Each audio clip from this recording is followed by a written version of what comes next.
For the last several weeks, a young man named Logan Stevens lived here in Minto Park in downtown Ottawa.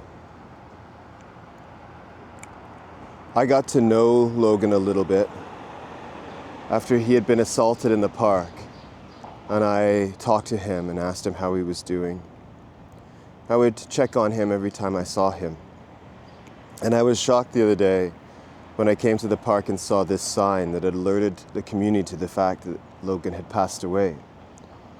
He was 29 years old. His obituary reads in part, "From the moment Logan was born, his big, bright brown eyes lit up every room he entered. He grew up with a deep love for baseball, reptiles, hunting, fishing, and drawing, passions that brought him joy and shaped the person we all knew and loved." Logan becomes one of countless people who have died on the streets in Canada. Many people have died of drug overdoses, people have died of exposure, underlying health conditions, suicide, murder, death by police. And what we're seeing over and over again is that these deaths are just being treated as natural. They're treated as normal. They're treated as the failures of the individual. But if I'm talking to folks on the street, it sounds like part of the reason why Logan died was that he was banished from the local service provider. I don't know why, but such banishment, such zero tolerance should have no place in our society. Because Logan's death is not an individual fact, but a societal concern. I would argue that Logan died because of the scandalous inequality of wealth in this country.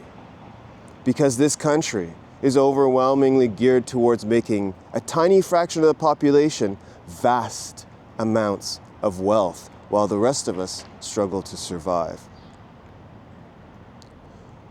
So to honor Logan and mourn him in my way, I've chosen to come to the park today and read an excerpt from Lars Osberg's book, The Scandalous Rise of Inequality in Canada, because that is what is at the root of all of our problems. Racial capitalism and the absolute cancer of wealth inequality.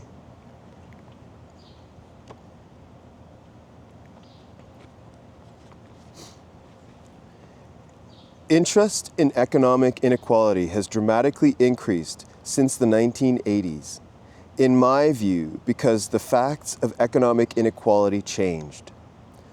Unbalanced growth in many countries produced increasing inequality, and ordinary people, politicians, and academics all want to know where this new reality will lead. During the 35 years from 1946 to 1981, it was at least plausible to argue that economic inequality was the price which Canadian society paid for vigorous increases in everyone's absolute living standards. Inequality in Canada was higher than in many European countries, but it was stable. Balanced growth meant that, even when adjusted for inflation, incomes increased every year from top to bottom of the income distribution. However, since then, unbalanced growth has become the new normal. Incomes at the top of the distribution have grown much faster than those at the bottom or in the middle. When income growth is unbalanced and the incomes of those at the top grow faster than those of everyone else, economic inequality necessarily increases over time.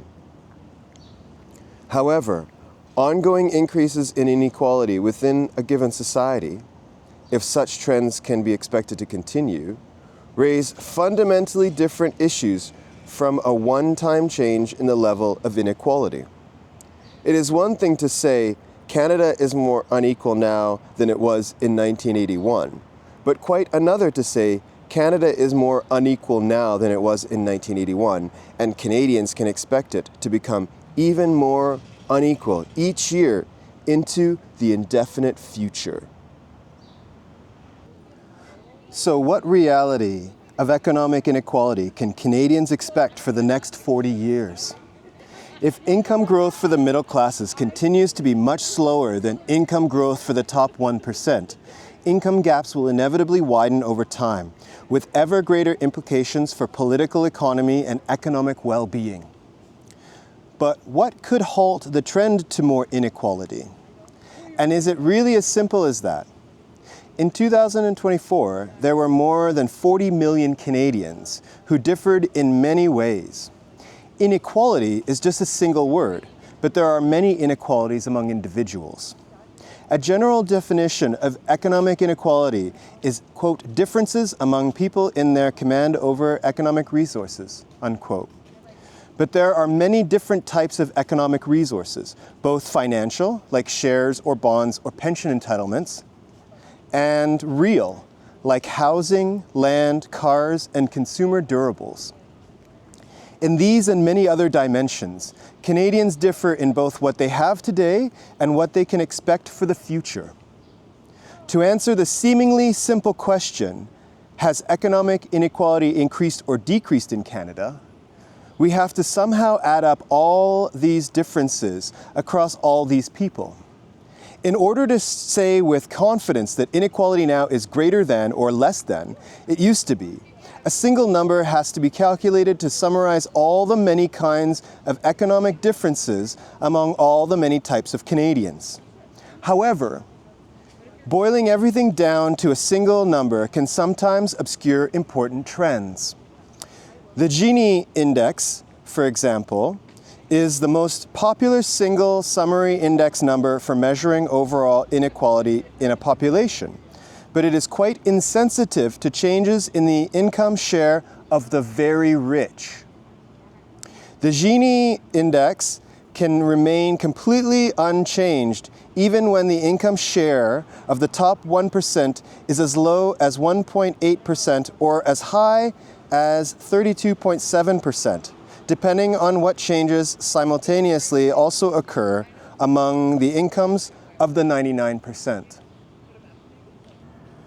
Looking separately at inequality trends in the middle, at the top, and at the bottom of the income distribution is partly motivated by the fact that there are several good reasons to care about economic inequality. Some people worry about the inequality trends because they think the well-being and the size of the middle class are crucial to our common shared experiences and our identity and social cohesion as Canadians. They worry that a hollowing out of Canada's middle class may be undermining the political stability and the social inclusiveness of Canadian society. Many middle-class Canadians have seen their incomes stagnate in recent years.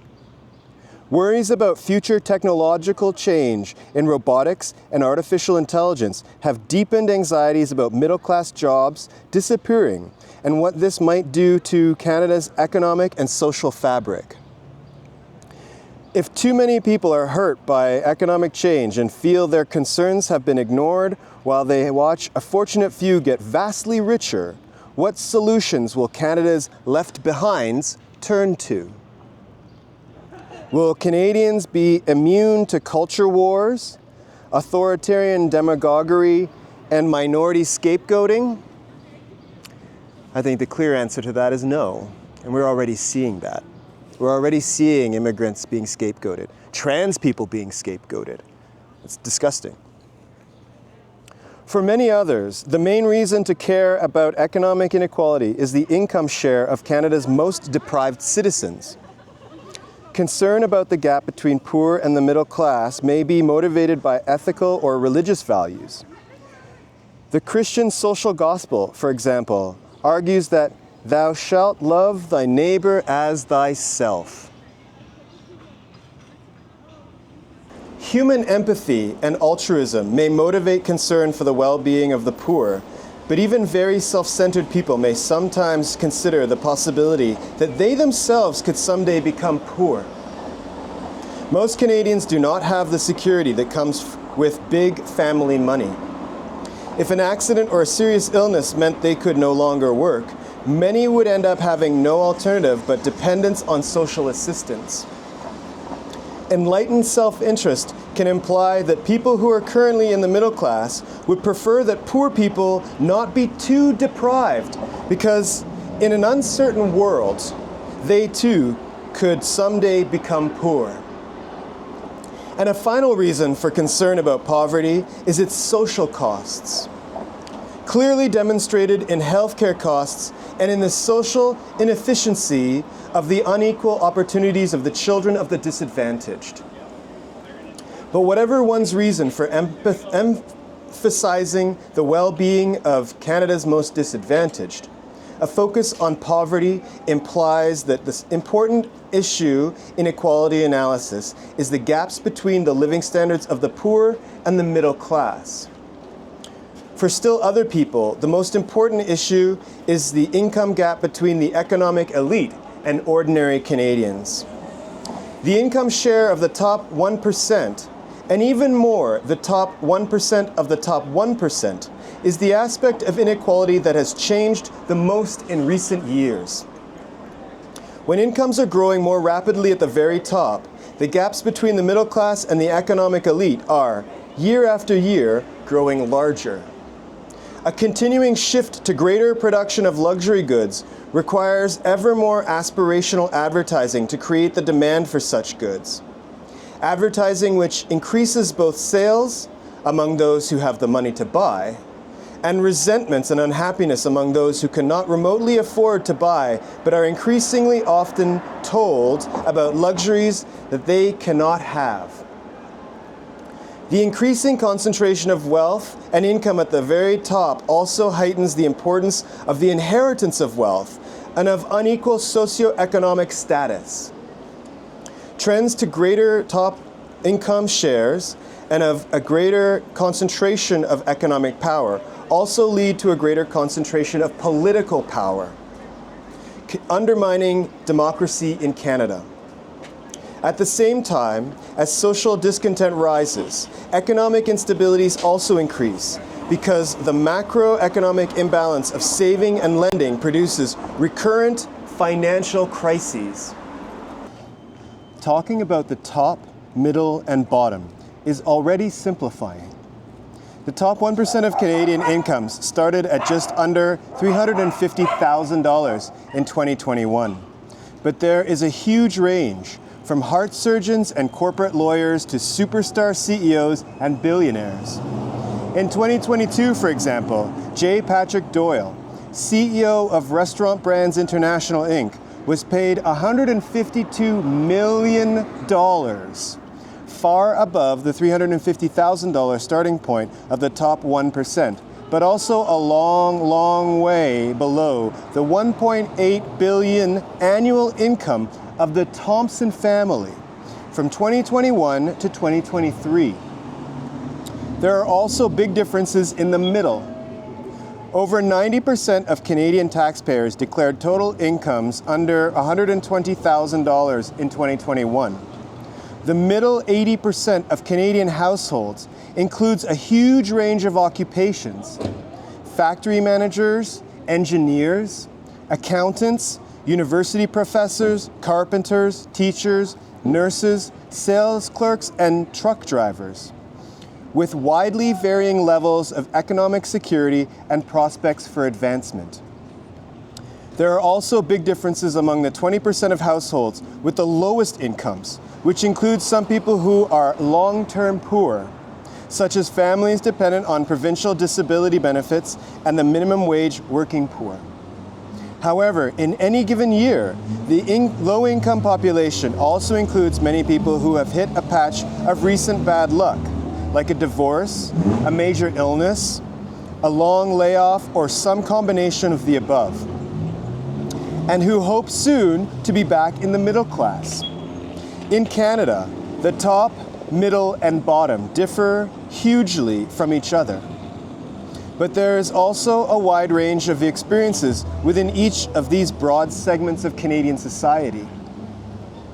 Furthermore, income, wealth, and economic security are all important aspects of economic advantage, but they are different dimensions correlated and linked, but not quite the same. Substantial assets and high annual incomes do not always coincide. One of my oldest friends is now a retired high school teacher who was able, in the late 1960s, to buy a house near the subway in downtown Toronto. Buying a house in his neighborhood on one high school teacher's salary is now inconceivable. But as things have turned out, he and his wife now have an asset that is worth millions, even if his monthly pension is what they have available to spend. A hockey player who has just been called up to the NHL will have a pay package that puts him firmly in the top 1% of annual money incomes, but he will probably not be in the 1% of wealth until he has had some years to save part of his income, and he has very little job security. Income, wealth, and security do not always align. However, at the very bottom, the homeless do not have income or wealth or security, and at the very top, the children of the great family fortunes of Canada, the Weston, Thompson, Irving, Desmarais, Rogers, Shaw, Sobey, and other dynasties have it all. Great wealth, high annual incomes, and rock-solid economic security. Do you have rock-solid economic security? I don't.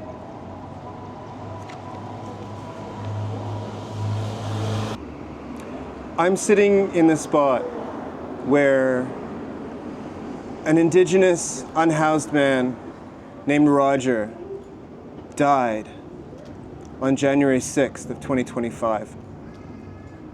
It was one of the coldest nights of last winter.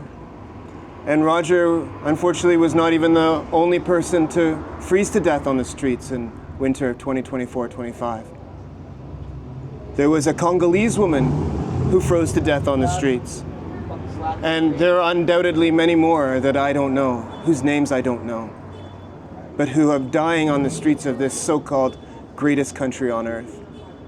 Now, reading from Lars Osberg's book, or many, many books that I have on my shelf about the situation that we find ourselves in here in Canada, we see that the death of people like Roger and the death of Logan Stevens are related.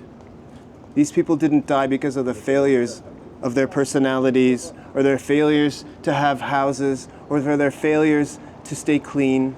They died because of a system of dehumanizing and destroying the lives of individuals for the profit of corporations and the super rich. It's actually quite despicable. But it's also despicable that we're so willing and so able to walk past people on the streets, not even to look at them, not to talk to them, not to know their names, even though they are our neighbors. People like Roger, people like Logan Stevens, they deserve care and compassion.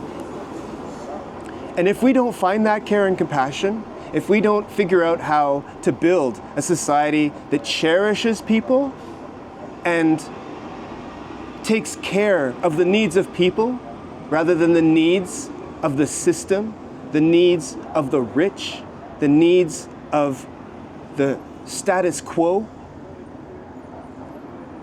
then this country will continue to become less and less recognizable from its mythology. It's a rent, a tear, a deep rip in the fabric of this society. And unless we heal it, it's going to be the end of us.